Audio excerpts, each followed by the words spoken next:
अस्सलाम वालेकुम नाज़रीन, मैं हूँ राजा शकील। आप देख रहे हैं द जनाब टाइम्स। नाज़रीन, पूरी जम्मू कश्मीर की अगर बात की जाए तो सरकारें आती हैं, सरकारें जाती हैं और 70 साल से 80 साल से हमारी सरकारें बनती रही, आती रही, यहाँ पे चलते रहे। लेकिन आज हम बात करने जा रहे हैं सोशल एक्टिविस्ट जो कहरा के रहने वाले हैं, जिनका नाम मोहसिन जमाल है। उनसे हम इस मुद्दे पे बात करेंगे कि हमारी सरकारें आज तक आई, सरकारें बनती रही, चलती रही, लेकिन हमारी जो है डेवलपमेंट किस सतह पर हो रही है। तो आज हम ये बात करने जा रहे हैं सोशल एक्टिविस्ट मोहसिन जमाल के साथ। मोहसिन जमाल, आपका जनाब टाइम में बहुत-बहुत स्वागत है। बहुत बहुत शुक्रिया शकील साहब। सर, अगर बात की जाए खुसूसी हमारी तहसील कहरा की, तो डेवलपमेंट के को लेके अगर बात की जाए तहसील कहरा की, यहाँ पे जो हमें काफ़ी शिकायतें आती रहती हैं, लोगों की शिकायतें आती रहती हैं, बिजली को लेकर, रोड को लेकर और मेडिकल फैसिलिटीज़ को लेके। तो आप इसको लेके क्या कहना चाहेंगे? सबसे पहले चनाब टाइम का मैं शुक्रगुज़ार हूँ शकील भाई आपका। ख़ास करके मैं आपका बहुत बड़ा शुक्रगुज़ार हूँ जिन्होंने मतलब इस विषय पे बात करने के काबिल समझा। और उसके बाद अस्सलाम वालेकुम, आदाब जो भी हमारे आपके जो हैं मतलब व्यूवर्स हैं चैनल के सुनने वाले उनको। सबसे पहले आपने बात की मतलब ये टोटल जो इशू था ये एक डेवलपमेंटल इशू था जिस पे हम बात करने जा रहे हैं। मतलब ये डेवलपमेंटल भी नहीं है, मैं इसको मतलब बेसिक नीड कहूँगा। डेवलपमेंटल में हमारे जो बड़े बड़े जैसे गवर्नमेंट मेडिकल कॉलेजेस आते हैं, उसके बाद हमारे कॉलेजेस आते हैं, हमारी यूनिवर्सिटीज़ आती हैं, हमारे जो रोड्स होते हैं जो 2 लाइन से 4 लाइन बनते हैं, ये हमारे डेवलपमेंटल इश्यूज़ हैं। बिल्कुल। तो हम बात करते हैं आज डेवलपमेंट को एक साइड पे रख के, हम आज जो हमारी मतलब बेसिक रिक्वायरमेंट है, बेसिक नीड है हमें, मतलब हमारा बच्चा अच्छा निकलेगा, वो पढ़ा लिखा निकलेगा, उसको किस चीज़ की ज़रूरत है, हम उन चीज़ों पे आप बात करेंगे। सबसे पहले आपने बात की बिजली की, तो मतलब अगर ये अपना गनूनी में जो लाइट गई, अगर 70 साल के बाद गई तो वो डेवलपमेंट नहीं था। कि अगर अभी जो पिछले दिनों वहाँ पे लाइट गई, ये डेवलपमेंट नहीं था, ये उस एरिया का बेसिक नीड था। तो इस चीज़ को कवर करने के लिए हमें सबसे पहले, अगर हम इसको इलेक्ट्रिसिटी क्राइसिस अगर हम ख़त्म करना चाहते हैं कहरा ब्लॉक के अंदर, तो जैसे आपने देखा ठाठरी में रिसीविंग स्टेशन है, ठाठरी में लगभग 90% एरिया है जहाँ पे लाइट की कनेक्टिविटी है। सिर्फ वही कहरा एक ऐसा एरिया है जहाँ 70 मतलब 60% जो लाइट कनेक्टिविटी है वो है। 40% एरियाज जो है लाइट कनेक्टिविटी के मतलब बिल्कुल जहाँ पे लाइट कनेक्टिविटी नहीं है। कुछ लोगों को सोलर दिए गए थे, वो जो सोलर उस टाइम पे मिले, कुछ गरीबों को मिले, कुछ गिने चुने लोगों को मिले, मतलब वो वाले सब में वो तकसीम नहीं हुए। वहाँ के लोग आज भी बिजली के लिए तरसते हैं। अगर हमारा यहाँ कहरा का रिसीविंग स्टेशन बनेगा, तो जब हमारा रिसीविंग स्टेशन बनेगा तो फिर एक मतलब इनका होता है अपना पीडीडी का एक क्राइटेरिया होता है, ये रिसीविंग स्टेशन है तो इसके मतलब अंडर कितने ट्रांसफार्मर आएंगे। जब वो सर्वे होगी पीडीडी की, मतलब इस डिपार्टमेंट की सर्वे होगी, उसके बाद मुझे नहीं लगता है कि यहाँ पे उनको एक रिसीविंग स्टेशन के लिए 50% ट्रांसफार्मर भी मिलेंगे। जब यहाँ पे मतलब हमारा रिसीविंग स्टेशन बनेगा, तो जो ये मतलब लाइट वाली जितनी भी हमारी प्रॉब्लम है, ये हमारी रिसीविंग स्टेशन से ख़त्म हो जाएगी।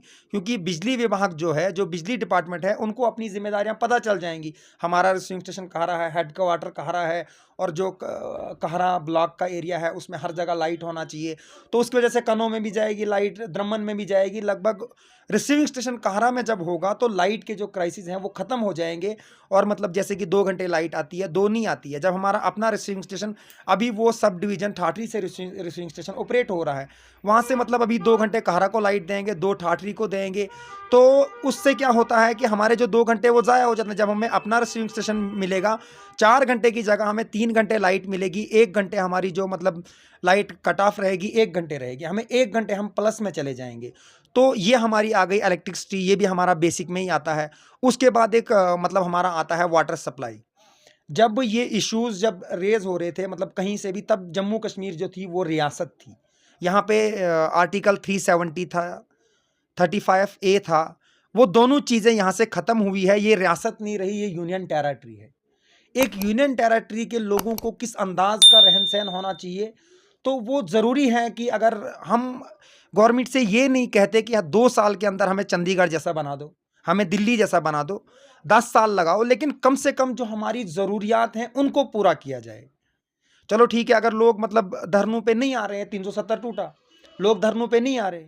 गवर्नमेंट ने उनको, सेंट्रल गवर्नमेंट ने उनको इस चीज़ का एश्योरेंस दिया हुआ था कि यूनियन टेरिटरी बनने के बाद हमारी बेरोज़गारी ख़त्म हो जाएगी, हमारी पानी का मसला ख़त्म हो जाएगा, हमारा बिजली का मसला ख़त्म हो जाएगा।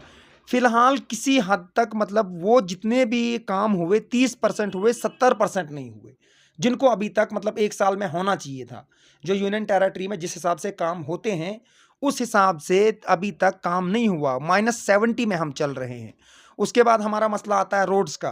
तो जो मतलब एडमिनिस्ट्रेशन है, जो इस वक़्त गवर्नर साहब हैं, जो हमारे प्राइम मिनिस्टर साहब हैं, उनको तो बहुत ज़्यादा मतलब इस चीज़ में वो महारत रखते हैं। एक मुल्क में जो मतलब अगर हमारी यूनियन टेरिटरी है और एक स्टेट है, एक यूनियन टेरिटरी में किस तरीके के रोड होने चाहिए, तो आप यूनियन टेरिटरी में एज़ ए मतलब यहाँ के आप लोकल हैं, आप मीडिया में भी काम करते हैं, आप भी मतलब एक यूनियन टेरिटरी के रोडों पे आप खड्डे नहीं देखना चाहते। तो ये शायद डिपार्टमेंट को इस चीज़ को बहुत बारीकी से देखना चाहिए। ये स्टेट रोड्स नहीं है, ये यूनियन टेरिटरी के रोड्स हैं। इन रोडों में और किसी अगर ये हम कहेंगे नहीं यहाँ पे 370 है, 370 की वजह से तुम्हारा जो पैसा है वो इधर से उधर हो जाता है। अब तो डायरेक्ट दिल्ली से आएगा पैसा, फिर तो डायरेक्ट वो लोगों तक जाना चाहिए, काम डायरेक्ट होना चाहिए। मतलब जहाँ लोगों को लगे कि डायरेक्टली हमारे काम दिल्ली से हो रहे हैं, तब लोग ये मानेंगे कि 370 टूटने का हमें फ़ायदा मिलेगा। नहीं तो अभी तक लोगों के ज़हन में ये है कि 370 से हम नुकसान में हैं, और वो लोग गलत नहीं हैं, वो सही हैं। जो मैंने आपको बताया, जो काम होना चाहिए था 30% हुआ, 70 अभी बकाया है 1 साल के अंदर। उसके बाद हमारा आता है जो इशू आता है हेल्थ का। हमारे आप इस चीज़ पे शायद बहुत सारे मीडिया वालों ने स्टोरीज़ की है। हमारी तो अभी जो पीएचसी है, मतलब नियरेस्ट पीएचसी है, ये मलानो में हमारी पड़ती है। तो आपने भी स्टोरीज़ की होगी। वहाँ के जो डॉक्टर्स हैं अभी जो रिसेंटली हैं, डॉक्टर शकील साहब हैं, आप भी उनको जानते हैं। उसके बाद आता है डॉक्टर इमरान साहब हैं। उसके बाद डॉक्टर सोनाली जी हैं हमारी। यहाँ पे 3 डॉक्टर्स बैठते हैं।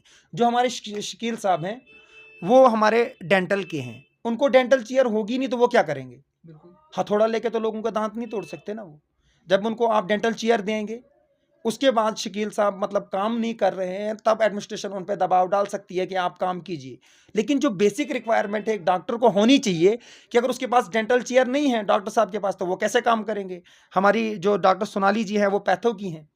उनके पास अगर वहाँ पे जो इक्विपमेंट्स नहीं है, उनके पास जो पैथो में ज़रूरी होता है, हम नहीं कहते कि तुम एकदम से हमें ऑटोमेटिक मशीनरी दे दीजिए, आप 1-2 लैब असिस्टेंट को लगा दीजिए वहाँ पे, जो मैनुअली लोगों का टेस्ट किया। मतलब छोटे-मोटे जो टेस्ट हैं वो हमारी पीएचसी मलानो में, अगर हम अपने मुल्क पे तो हम इतना हक रखते हैं कि हमारे यहाँ भी एक अच्छे डॉक्टर होने चाहिए। और टोटल मिला के जो कैलकुलेट किया, मतलब गेट कीपर से लेके वहाँ के मतलब जो हेड हैं पीएचसी मलानो के, जितना हम कैलकुलेट करें 6 या 7 बंदे ये टोटल आते हैं। अगर एक पीएचसी का स्टाफ, जम्मू की पीएचसी है, श्रीनगर की पीएचसी है, उसके बाद हमारा अनंतनाग की पीएचसी है, उधमपुर की पीएचसी है, अगर गवर्नमेंट क्राइटेरिया है कि एक पीएचसी में 6 या 7 बंदों का स्टाफ है, तो ठीक है, हमारा मलानू ठीक चल रहा है। अगर एक पीएचसी में 6 बंदों से ज़्यादा स्टाफ है, तो वो स्टाफ कहाँ पे है? बिल्कुल। वहाँ पे तो जो लोग हैं वो बिल्डिंग में सोने नहीं जाएंगे, वो डॉक्टर के पास जाएंगे। वहाँ पे अगर 10 कमरे हैं, डॉक्टर 1 है, अगर डॉक्टर 3 है, कमरा 1 है, हमारे ज़्यादा काम निकलेंगे। कमरों से वास्ता कम है, डॉक्टरों से ज़्यादा है। हम अपने घरों में भी ग्लूकोज लगवाएंगे, लेकिन डॉक्टर हमारे पास हो तो एक यहाँ पे। और जो बहुत बड़ी डिमांड यहाँ की है, मतलब यहाँ पे गायना का होना चाहिए। जैसे जो डिलीवरीज़ हैं वो यहाँ पे पीएचसी मलानो में होनी चाहिए। लोगों को बहुत ज़्यादा खर्चा होता है यहाँ से किश्तवाड़ जाना। आप यहाँ के लोगों को बहुत नज़दीकी से देखते हैं, बहुत ज़्यादा गरीब लोग हैं। चाहे हम कहरा की बात करें, जक्यास की बात, पूरे भलेसा की बात करें, मतलब जो लोग हैं यहाँ पे, मतलब मिडिल क्लास के भी लोग नहीं हैं, मिडिल क्लास से भी नीचे हैं, बहुत ज़्यादा गरीब लोग हैं यहाँ पे। तो बीच में इन्होंने एक वो जब ये सिस्टम शुरू किया, जब आया फूड का जो स्कैम था, आपने उस पर स्टोरी की हुई थी। उस स्कैम में देखा गया, आपने बहुत सारे लोग ऐसे देखे कि जिनका एपीएल का राशन कार्ड बना हुआ है। जब उनका अंतुतिया का था 6 महीने, उन्होंने एपीएल का कार्ड, अगर उनको 6 महीने में अंतुतिया से एपीएल, या तो उनको गवर्नमेंट जॉब लगी, या तो उनके पास कोई बड़ा खजाना निकला। तो उस चीज़ का रिकॉर्ड गवर्नमेंट के पास होना ज़रूरी है। किसी को तुम बीपीएल से एपीएल में डाल देते हो तो उसकी वजह है। बीपीएल का मतलब है बिलो पॉवर्टी लाइन में आता है, एपीएल वो एबो पॉवर्टी लाइन में आता है। वो कब गया, कैसे गया, ये रिकॉर्ड होना ज़रूरी है। कोई अगर अंतुतिया से भी नीचे चला गया, तुमने उसको एपीएल में डाला, तो ये सियासत है। तो मेरा साफ साफ ये कहना है एज अ सोशल एक्टिविस्ट कहरा ब्लॉक के, मतलब राजनीति तुम कीजिए, राजनीति तो तुमने करनी है। जितने भी हमारे नेता लोग हैं, तुम राजनीति करो, कोई तुम्हें राजनीति करने से नहीं रोकता है, लेकिन लोगों के जज्बात के साथ मत खेलो। बिल्कुल। ये लोगों के जज्बात के साथ खेलना है। और जो हमारे मतलब यहाँ पे ऑफिसर्स हैं, जो हमारे जितने भी हैं, चाहे वो डॉक्टर्स हैं, टीचर्स हैं, जितने भी हमारे यहाँ के मतलब गवर्नमेंट एम्प्लॉइज़ हैं, उनसे मैं गुजारिश करूँगा कि वो गवर्नमेंट का काम करें। गवर्नमेंट उनको सैलरी इसलिए देती है, एक टीचर को सैलरी मिलती है बच्चा पढ़ाने का, उसको राजनीति की सैलरी नहीं मिलती बिल्कुल। है। 10 टू 4 आपको बच्चा पढ़ाना है, 4 से सुबह 10 बजे तक आप क्या करते हैं, ये आपकी पर्सनल लाइफ है। इसमें हमें दखल-अंदाज़ी करने का कोई भी मतलब अधिकार नहीं है। हमारे मुल्क का कॉन्स्टिट्यूशन हमें ये अधिकार नहीं देता है कि तुम किसी की पर्सनल लाइफ तुम स्टेज पे ले आओ, मैं आपके सामने किसी की पर्सनल, वो तो उनका पर्सनल, वो उनका ज़ाती मसला है। लेकिन जिस चीज़ के लिए तुम्हें गवर्नमेंट पे कर रहा है, अगर एक डॉक्टर को गवर्नमेंट जिस चीज़ का पे करता है, बाद में अगर हम हॉस्पिटल जाके फिर अगर हम मलानू से पर्ची लिखवाते हैं, दवाई हमको ठाठरी से लानी पड़ती, इससे अच्छा लोग गवारा समझ लेते हैं, कर्जा तो हम पे चढ़ना ही है, कर्जा लेके हम एक ही बार डोडा या किश्तवाड़। कब तक हमारा इलाका जो है, कब तक ये कर्जे के नीचे रहेगा? उसके बाद मतलब जो हमारी यहाँ पे जो बेसिक चीज़ें होनी चाहिए, हमारा जम्मू एंड कश्मीर बैंक है यहाँ पे स्टेट बैंक नहीं है। तो कहरा इतना बड़ा एरिया है, अगर ठाठरी में आप चेक कर लेंगे, शायद 30 या 40% अकाउंट जो निकलेंगे वो कहरा के एरिया के निकलेंगे स्टेट बैंक में। यहाँ पे एक स्टेट बैंक का होना बहुत ज़रूरी है। कोऑपरेटिव बैंक थोड़ा अच्छे से फंक्शन करे, बहुत ज़रूरी है। जम्मू कश्मीर के जो यहाँ पे बैंक है हमारा जम्मू कश्मीर, तो जम्मू कश्मीर के बैंक के स्टाफ के साथ उनसे भी मतलब गुजारिश है कि लोगों के साथ मतलब कोऑपरेट करके चलें, वो एक मतलब अच्छे अंदाज से चलें। और जितना भी स्टाफ है, यहाँ के लोग हैं, अनपढ़ हैं, उनको चीज़ें समझा के बताई जाएँ। उनको जो चीज़ें बतानी है, उनको मतलब माइंड इतना बड़ा नहीं है कि वो 10 चीज़ें याद रख सकते हैं। उनको आप लिख के दे दीजिए।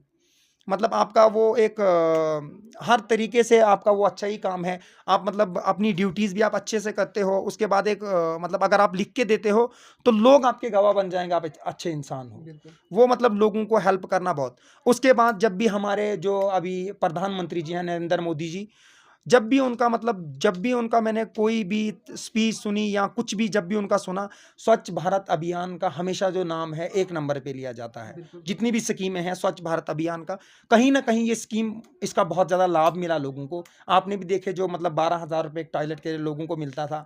बहुत अच्छी चीज़ है कि लोगों तक वो पहुँचा, बहुत सारे लोगों को मिले बाथरूम। तो उनके मेरी एडमिनिस्ट्रेशन से एक गुजारिश थी कि यहाँ पे कहरा में पब्लिक टॉयलेट का होना बहुत ज़रूरी है। आपने खुद देखा कितना ज़्यादा लोग यहाँ पे सफ़र करते हैं, ख़ास करके जो लेडीज़ होती हैं वो मस्जिद में जाने से भी हमारे मस्जिदों में यहाँ पे जो 2 मस्जिदें हैं वहाँ पे हमारा जो बना हुआ है कॉम्प्लेक्स बना हुआ टॉयलेट कॉम्प्लेक्स, लेकिन औरतें थोड़ा कतराती हैं मस्जिद में जाने से। बिल्कुल। तो हमारे यहाँ पे अभी जो मेन रोड पे है, जो गुंदों के लिए हमारा रास्ता जाता है, जहाँ से कहरा बाज़ार शुरू होता है, वहाँ पे हमारे 2 जो हैं टॉयलेट हैं वहाँ पे।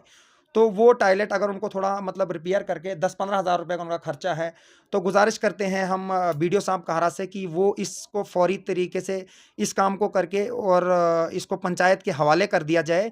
तो उसके बाद पंचायत उसको उस चीज़ को खुद मेंटेन रखेगी पंचायत उस चीज़ को। उसके बाद कहरा में के जो एंड पे यहाँ पे मैं गुज़ारिश करूँगा कि जब इनका प्लान आए जैसे भी है ये, तो इसमें यहाँ पे कहरा में 2 टॉयलेट मतलब ये बाज़ार के एंड पे भी बहुत ज़रूरी हैं। और बाज़ार में मतलब 2-3 जगह यहाँ पे डस्टबिन लगाना बहुत ज़रूरी है। मतलब जो एक चलो वो अगर यहाँ की कोई सोसाइटी भी कोऑपरेट करती है, यहाँ के हमारे कंसर्न तहसीलदार साहब हैं, हमारे ये बीडीओ साहब हैं, हमारे चौकी अफ़सर, मतलब सारा एक कोऑर्डिनेशन बना के हम यहाँ के मतलब गरीब को मतलब उठाने की कोशिश करेंगे। और बिजली का जो मसला है ना, जम्मू कश्मीर के लोगों को बिजली के लिए तड़फना नहीं चाहिए था।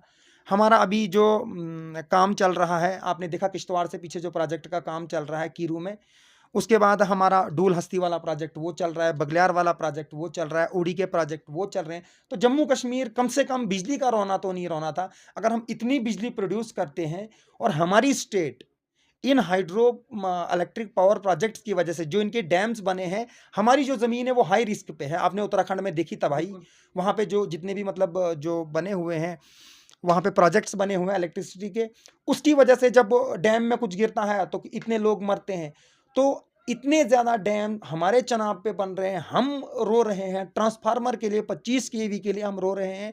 शायद मैं इस चीज़ के लिए खुद को शर्मिंदा समझ रहा हूँ कि जम्मू कश्मीर का होने के नाते मैं बिजली का रोना रहूँ। तो एडमिनिस्ट्रेशन को इस चीज़ को बहुत बारीकी से देखना चाहिए। और यहाँ के लोग ख़ास करके ब्लॉक कहरा और जकियास के लोग जो हैं, अमन पसंद लोग हैं। मतलब यहाँ पे कभी भी जो वोट होता है, कभी भी ऐसे कम्युनल नहीं होता है कि वो हिंदू है तो हिंदू हिंदू को देगा, मुसलमान मुसलमान को देगा, ईसाई ईसाई को देगा। यहाँ के लोग जब भी वोट करते हैं, उनको छोटी सी पाइप भी डेवलपमेंट लगती है। यहाँ के लोगों को हमें अवेयर करना होना ज़रूरी है, यहाँ के लोगों को, कि डेवलपमेंट क्या है और तुम्हारी बेसिक नीड्स क्या है। अगर हम हिंदुस्तान में रह रहे हैं तो मेरा हक है, मुझे बिजली देना मतलब ये गवर्नमेंट पे फ़र्ज़ है, उनकी ड्यूटी है। हिंदुस्तानी होने के मतलब मैं हिंदुस्तानी नागरिक हूँ, उनका मतलब ये ड्यूटी बनती है, फ़र्ज़ बनता है उनका, और मेरा हक बनता है कि मैं उनसे पानी लूँ, मैं उनसे बिजली लूँ, बिल्कुल। मैं उनसे मतलब रोड्स की बात करूँ, मैं यहाँ पे हेल्थ की बात करूँ, मैं स्वच्छ भारत अभियान की बात करूँ।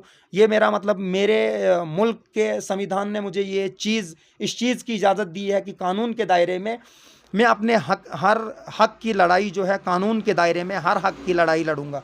और यहाँ के लोग ऐसे नहीं हैं कि वो आएंगे धरना देंगे ये करें, अनपढ़ लोग हैं। मोहसिन साहब, जैसे कि आपने कहा लोग यहाँ के आएंगे धरना दें, काफ़ी लोगों ने जो है धरने भी दिए, रोडों पे भी आ गए, लेकिन उसके बावजूद जो है उनको नज़रअंदाज किया जा रहा है। तो आखिर इस चीज़ का, जैसे कि आपने कहा पहले कि हमें या हमारी रोडें जो हैं ख़राब है, हमें बिजली की तारें जो हैं ख़राब है, खंभे ख़राब, बहुत यानी ख़राब है, है ही नहीं यहाँ पे। और पीएचसी है, वहाँ की भी बात की आपने। तो आखिर इन चीज़ों का जवाबदेह कौन बनेगा जब हमारी सरकार, हमारी इंतज़ामिया इस चीज़ को नहीं देखेगी? सबसे पहले यहाँ के मतलब नेताओं का एक जो है रोना रहता है कि एडमिनिस्ट्रेशन करप्ट है, सिस्टम करप्ट है। ये चीज़ अगर हम पढ़े लिखे हैं, हम सिस्टम का हिस्सा है। मैं वोट डालता हूँ, मैं मशीन के पास जाता हूँ, मैं वोट डालता हूँ, किसको दिया किसको नहीं दिया, उसको पावर मिली नहीं मिली, डायरेक्टली इनडायरेक्टली कहीं ना कहीं हम सारे लोग जो हैं ये एक सिस्टम है। सिस्टम को करप्ट हम बनाते हैं, सही हम बनाते हैं। बिल्कुल। मैं तहसीलदार साहब के पास जाता हूँ, सर मेरा काम कीजिए, ये वाला काम मेरा होना चाहिए। तो अगर मैंने अपना डोमिसाइल रख दिया, तहसीलदार साहब के पास 2,500 फाइलें हैं, तहसीलदार साहब ने 2,500 फाइलों से ऊपर लाना है, मैंने 5,000 जेब में डाले, करप्ट मैं हूँ, तहसीलदार साहब नहीं। बिल्कुल। पैसा मैंने दिया, उन्होंने मांगा नहीं। ये चीज़ मतलब इसमें एडमिनिस्ट्रेशन की गलती नहीं। जब आपने धरनों की बात की, जब भी कहीं धरने होते हैं, वहाँ कोई उठ के आ जाता है नेता, और नेता लोगों को आश्वासन देता है कि ये चीज़ें आपको 3 या 4 दिन में मिलेंगी। और जो नेता होता है उसको पता होता है कि जब इसका हिसाब लगेगा, कहीं ना कहीं इसमें मुझे भी हिसाब लगेगा, इसलिए वो लोगों को डिस्बर्स करने के चक्कर में रहता है, उनको तितर बितर करेगा, इसीलिए उसकी इज्जत बनी रहेगी, नेताजी है नेताजी हैं। तो हम डायरेक्टली लोगों की जब मतलब धरनों की ज़रूरत नहीं पड़ेगी। यहाँ पे हमारे तहसीलदार साहब हैं, बिल्कुल मतलब कोऑपरेटिव ऑफिसर हैं। अभी हमारे एसएचओ साहब थे यहाँ, वो भी हर जगह कोऑपरेट करते थे। चौकी अफसर साहब हैं, वो भी हर जगह कोऑपरेट करते थे। हमारे एसडीएम साहब हैं ठाठरी, अतर अमीन साहब, हर जगह कोऑपरेट करते हैं। हमारे डीसी साहब है, पैदल उन्होंने इतना चला, हर जगह कोऑपरेट करने के लिए तैयार हैं। तो जब डीसी साहब के कानों तक मैं ये चीज़ बताऊंगा कि मैं गोइला का रहने वाला अगर हूँ, काहरा ब्लॉक में सर ये वाली चीज़ नहीं है, तो ये मैं जब उनके कानों तक ये बात पहुंचाऊंगा, फिर डीसी साहब अगर काम नहीं कर रहे हैं, फिर मैं मतलब ये कह सकता हूँ नहीं जी डीसी साहब काम नहीं कर रहे हैं। अगर डीसी साहब मेरे सामने इंस्टेंट उस पे जो कहरा टॉयलेट वाली बात मैंने की, मैं जब गया ठाठरी में, वहाँ पे एसडीएम साहब नहीं बैठे थे, वहाँ पे हमारे तहसीलदार साहब कहरा बैठे थे। मैंने उनको कहा, उन्होंने उसी टाइम पे फ़ोन उठा के बीडीओ साहब को फ़ोन किया कि ये चीज़ आप साफ़ करवा के पंचायत के हवाले कर दो। अब मतलब जो उन्होंने काम किया, मुझे अगर उन्होंने अच्छा काम किया तो मुझे उस चीज़ को एप्रिशिएट करना है। तो फिर मुझे ये नहीं बोलना है कि वो करप्ट है, करप्ट हम खुद हैं, कोई और नहीं है। और जितना भी ये इल्ज़ाम है ये यहाँ के सियासतदानों को है, यहाँ की एडमिनिस्ट्रेशन को नहीं। हमारे डीसी साहब है, 2 या 3 साल काटेंगे यहाँ पे, उसके बाद कहीं और चले जाएंगे। जो हमारे सियासतदान वो तो परमानेंट थे यहाँ के, उन्होंने यहाँ के लिए क्या किया? कुछ नहीं किया यहाँ के लिए।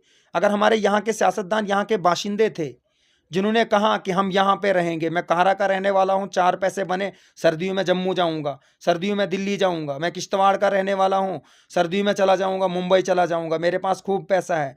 तो अगर मैंने वोट यहाँ के लोगों से लिया है, तो यहाँ के लोगों के बीच में बैठ के उनको पूछना है तुम्हें क्या मुश्किलात है, यहाँ पे सर्दियाँ काटनी है कि एक गरीब के पास अगर पानी नहीं है सर्दी में उसको कितना स्ट्रगल करना पड़ता है। ये चीज़ें प्रैक्टिकली पहले खुद पे करनी है। कि अगर मैं कोशिश करूं कि एक गरीब के पास गीज़र नहीं है, अगर मेरे घर में गीज़र लगा उसके पास गीज़र नहीं है, उसके पास पानी की स्कीम नहीं है, मैं कोशिश करूं सुबह उठ के 5 बजे मैं चला जाऊं यहाँ से इंदलो पानी 1.5 किलोमीटर है, पैदल जाऊंगा वहाँ से पानी लाऊंगा, वहाँ पे मुंह धोऊंगा, मुझे अपने गरीब की मुश्किलात समझ में आएगी। मैं गीज़र से जब नहा धो के उठूंगा 11 बजे, मुझे अपने गरीब की मुश्किलात, हमें जो अपने आप को हम कुछ लोग ऊंचे तबके के समझते हैं ना। इस चीज़ को अगर हमने क्लोजली देखना है ना, तो एक बार 1.5 किलोमीटर पानी का सफ़र आप कीजिए, उसके बाद अगर आप अपने लिए पानी ला सकते हैं तो एक गरीब के लिए भी हम पानी ला सकते हैं। जैसे कि यहाँ पे बहुत सारे गरीब रहते हैं और गरीब जो है उनको उनका हर वक्त वो यही इसी बात का रोना रोते हैं कि हमारे काम नहीं होते हैं, हमें सताया जा रहा है, और सताने के बाद भी एडमिनिस्ट्रेशन तक वो बात पहुँचाते हैं। आखिर उनके काम हाल क्यों नहीं होते हैं? इंशाल्लाह अब पूरी कोशिश है, मतलब जितने भी हमारी आवाम है, हम चाहते हैं कि तहसीलदार साहब भी, एसडीएम साहब, मतलब एक कैंप लगा के, एक अवेयरनेस कैंप की, अगर हमारी कोई जैसे नई स्कीम बनती है, जैसे हमारा पहले जो था स्टेट सब्जेक्ट था वो कैंसिल होकर डोमिसाइल बना हमारा, तो उसके लिए मतलब लोगों को अवेयर करना कि इसमें आपको ये डॉक्यूमेंट्स लाने हैं। एक बार आ जाएंगे लोग, अपनी फ़ाइल डाल देते हैं, तो जब रूटीन में उनकी फ़ाइल आ जाती है तो उनको खर्चा भी कम होगा। ये चीज़ों के लिए लोगों को हमें अवेयर करना है, ये हम तक है। मतलब खास करके जो यहाँ के राजनेता हैं उन तक ये है कि वो लोगों को गरीब भी रख सकते हैं, वो लोगों को अमीर भी रख सकते हैं, वो उन तक है। मतलब जब मैं पॉलिसीज लोगों को मैं एक ही चीज़ पे भड़काता रहूँगा, आरडीडी डिपार्टमेंट अच्छा नहीं है। मैंने कभी लोगों के सामने एग्रीकल्चर की बात की, मैंने हार्टिकल्चर की बात की, मैंने पीएचई डिपार्टमेंट की बात की, मैंने फूड की बात की। एक आरडीडी से अगर 18,000 रुपये आपको साल का दिया जाए, आप 18,000 में अपना घर चला पाओगे? आपके अगर 4 बच्चे हैं, आप चला पाओगे अपना घर? नहीं चलेगा ना। सोचना है कि सिर्फ एक आरडीडी नहीं है, हमारे पास इतने सारे डिपार्टमेंट्स हैं। हर डिपार्टमेंट के पास जाके उनको बोलना है कि एक अवेयरनेस कैंप होना चाहिए। हमारे अभी आप टाटा में कर लो, वहाँ द्रमन के लोग भी आ जाएंगे, बटोगड़ा के भी आ जाएं। आप फ्राइडे को कैंप रख दीजिए, क्योंकि फ्राइडे पे हर जगह, हमारे यहाँ गुगाड़ा में अच्छा रश होता है, कैंचा में अच्छा रश होता है। आप एक ड्राइव चलाइए, मतलब हार्टिकल्चर से भी गुजारिश है, एग्रीकल्चर से गुजारिश है कि लोगों तक जो स्कीमें हैं वो लोगों तक पहुँचें। लोग उस चीज़ का, जिस ज़मीन में, जिस हमारी ज़मीन में आज अगर उसमें 500 रुपये की गुंदम बनती है, तो हमें जहन लगा के वहाँ पे सोचना है कि ज़मीन में अगर 2,000 की बनती थी जब मेरे दादाजी खेती करते थे, आज तो रेट भी ज़्यादा है। आज 5,000 का बनना चाहिए था, 500 का नहीं बनना चाहिए था। तो इस चीज़ को जब हम बारीकी से देखेंगे, इससे हमारा जो इलाका है वो डेवलपमेंट की ओर जाएगा। अगर हम लोगों को सिर्फ एक डिपार्टमेंट के खिलाफ भड़काते रहेंगे कि आरडीडी डिपार्टमेंट है, ब्लॉक वाले चोर हैं, तो लोग उलझते रहेंगे। जो सियासतदान होते हैं उनका जो टाइम होता है वो ख़त्म हो जाता है, और फिर से वो इलेक्शन लड़ने आते हैं, फिर बोलते हैं हमने काम किया। जॉब कार्ड के किसी को पैसे दिलाना ये काम है ही नहीं, ये तो सेंट्रल गवर्नमेंट की स्कीम है भाई, मिलना ही मिलना है। जो जॉबलेस लोग हैं उनके पास जॉब कार्ड है, गवर्नमेंट ने दिया है, तो आपको 100 दिन का रोजगार, ये तो गारंटी है। अगर नहीं मिलता है तो उस पर आपको जो है मतलब उजरत फिर भी गवर्नमेंट आपको देगी। अगर आपके घर के रेडियस में 5 किलोमीटर रेडियस में काम नहीं है, अगर आपको साल में 100 दिन नहीं लगते हैं, फिर भी गवर्नमेंट आपको उजरत देगी। काम क्यों नहीं है? इतने काम हमने किए, नरेगा में किए हमने इतने काम। कौन सा हमारा पक्का पाथ है जो अच्छा है? 2 साल के बाद अगर मैं अपना पैसा लगाता हूँ 20,000 में, अगर मैं बेहतरीन सड़क बना सकता हूँ अपने घर की, तो जब मुझे गवर्नमेंट 2 लाख रुपए देती है, तो मैं उस सड़क पे 6 महीने के बाद वो उखड़ क्यों जाती है सीमेंट? क्योंकि उसमें मैं डालता ही नहीं हूँ। गवर्नमेंट ने पैसा दिया है, लेकिन इतनी मेरी कम से कम खोपड़ी तो मेरी काम करनी चाहिए। ये मेरे घर का रास्ता है, पैसा किसी ने भी दिया, रास्ता तो मेरे घर का है। खड्डे होंगे, गिरेंगे मेरे बच्चे, साफ होंगे तो बच्चों मेरे बचेंगे। इस चीज़ को मतलब जितने भी हमारे यहाँ के यूथ हैं, जो चाहे पॉलिटिक्स से जुड़े हैं, सोशल एक्टिविस्ट हैं, जितने भी हैं, मतलब किसी भी पार्टी के हैं, उन्होंने यहाँ के मतलब जो लोग हैं उनको अवेयर करना है। ये बहुत ज़रूरी है। गरीब को हम जागरूक करेंगे इंशाल्लाह। हमारा यही है कि आपने जहाँ भी देखा होगा हमारा काम, हम हमेशा गरीब को डायरेक्ट, मतलब किसी भी अगर हमें ऑफिसर के साथ काम होता है, पुराने जो राजनीति में जितने भी लोग थे, अगर बीडीओ साहब के पास जाना है तो गरीब को कहा, हाँ आप बाहर वेट कीजिए, मैं बीडीओ साहब से मिल के आऊँगा। नहीं, वो वाला सिस्टम नहीं है अब। ये यूनियन टेरिटरी है और ये पुराना हिंदुस्तान नहीं है। ये 21वीं सेंचुरी वाला हिंदुस्तान है, और ये जम्मू कश्मीर रियासत नहीं है, ये यूनियन टेरिटरी है। और यहाँ पे बहुत सारे, इंशाल्लाह उम्मीद है कि बहुत सारे मोहसिन जैसे नौजवान हैं जो अल्लाह की रज़ा के लिए लोगों के काम कर रहे हैं और करते आएंगे। और लोगों को हम पॉलिटिक्स का जो है मतलब समझाना है कि सियासत क्या है। राजनीति, आपको आपके घर में 5 लोग हैं, 5 लोगों के 5 पार्टीज़ की आइडियोलॉजी अच्छी लगती है, माइंडसेट अपना है, तो हम किसी को रिश्तेदारी का प्रेशराइज करके कि तुमने वोट नहीं दिया तुमको आए वाई नहीं मिलेगा। अरे बाबा, ये किसी के बाप ने अपने घर से नहीं देना है, मोहसिन ने अपने बाप का नहीं देना है, मोहसिन ने लोन निकाल के नहीं देना है। ये हमारे प्रधानमंत्री मोदी दे रहे हैं, ये लोगों तक पहुंचेगा। जो हमारे मुल्क के संविधान के हिसाब से जो चीज़ें आ रही हैं ये लोगों तक पहुंचेंगी। ये मोहसिन ने एहसान नहीं रखना है, ये मेरी पब्लिक में। और रही बात कहरा ब्लॉक की, मैं यहाँ का रहने वाला हूँ। जो यहाँ की मतलब जायज़ डिमांड है, बेसिक नीड्स हैं, डेवलपमेंटल इश्यूज़ हैं, इन कामों के लिए हम अपनी जान अगर कुर्बान करने पे आ जाए, हम अपनी जान की कुर्बानी लगाएंगे, लेकिन अपने इलाके को ऐसे नीलाम होने नहीं देंगे कि इस कहरा के इलाके में आप कहीं से भी आओ, आप भलेसा से आओ तो आप राजनीति कहरा में करो, आप किश्तवाड़ से आओ तो आप राजनीति कहरा में करो, आप सरूर से आओ तो आप राजनीति कहरा में करो, आप नाली से आओ तो आप राजनीति कहरा में करो। कहरा का जवान, कहरा का युवा अब जाग चुका है, सियासत को बहुत नज़दीक से जानता है, अपने हक लेना जानता है। और ये मोहसिन का दावा है, किसी अनपढ़ आज बुजुर्ग के साथ भी आप जाओ, हमने इंशाल्लाह गाँव में ऐसे काम किए हैं, लोगों को पता है अकाउंट खोलने के लिए कौन से फॉर्म लगते हैं। हमने वीडियो ऑफिस में जाना है, वहाँ पे हमने कौन सा तहसीलदार साहब का साइन कहाँ पे करना है। जो ये लोग गरीबों को नहीं बोलते थे, हमने वो चीज़ें गरीबों तक पहुँचाई कि ये चीज़ आपको, वो लोगों को ज़रूरी, ये चीज़ अनपढ़ को बताना ज़रूरी है कि कौन सी चीज़ तुझे RD डिपार्टमेंट दे सकती है, कौन सी तुझे रेवेन्यू दे सकती है, कौन सा हक तेरे को लेबर कोड से मिलेगा। ये मोहसिन की अपने इलाके के लिए जिम्मेदारी है, ये मोहसिन का अपने इलाके पे एहसान नहीं है।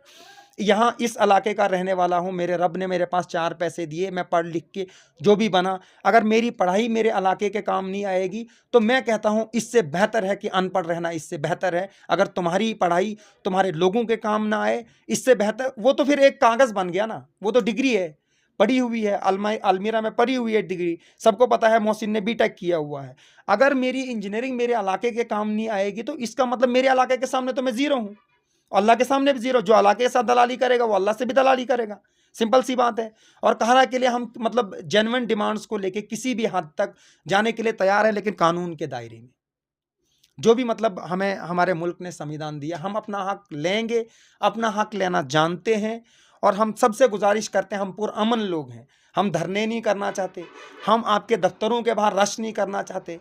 जहाँ पे लोग हजूम बना के 200 आएंगे, हम 3 या 4 बंदे आएंगे, हमारी डिमांड पूरी होती है, धरना देने की ज़रूरत नहीं है। गरीबों का किराया बच जाएगा, टाटा में रह के टाटा वालों को वहीं बिजली मिलेगी, ज़रूरी है कहरा आके धरना देना। 70 रुपये किराया है, 70 रुपये लॉकडाउन के बाद कमाना कोई एक बिजनेसमैन से सीखे हम भी। मेरे पास 4 या 5 आदमी काम करते हैं, फाका कशी पे लॉकडाउन में आया था। गरीब के क्या हालात होंगे अल्लाह बेहतर जानता है। मोहसिन साहब, जैसे कि आपने बहुत सारी बातें कही, तो आखिर में जो है कहरा की यंग यूथ के लिए आपका क्या मैसेज रहेगा?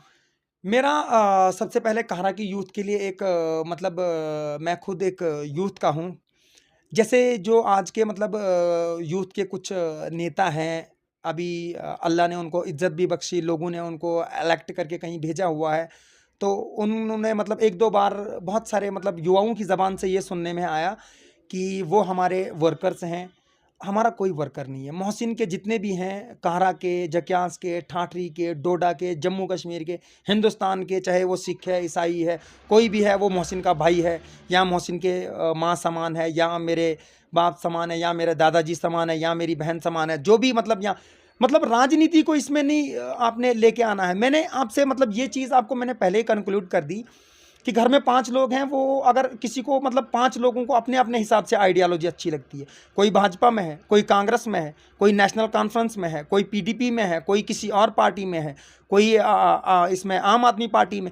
तो वो आपको जिसकी आइडियोलॉजी अच्छी लगती है वो आपके जहन पे मैटर करता है, वोट का इससे लेना देना नहीं। हाँ, जो भी कहरा का जवान जिस भी जगह है, जहाँ भी है, वो कहरा और जक्यास की डेवलपमेंट की बात करे, कहीं भी किसी भी स्टेज से, मोहसिन उसके लिए हमेशा तैयार है, उसके लिए जान देने के लिए मोहसिन तैयार है।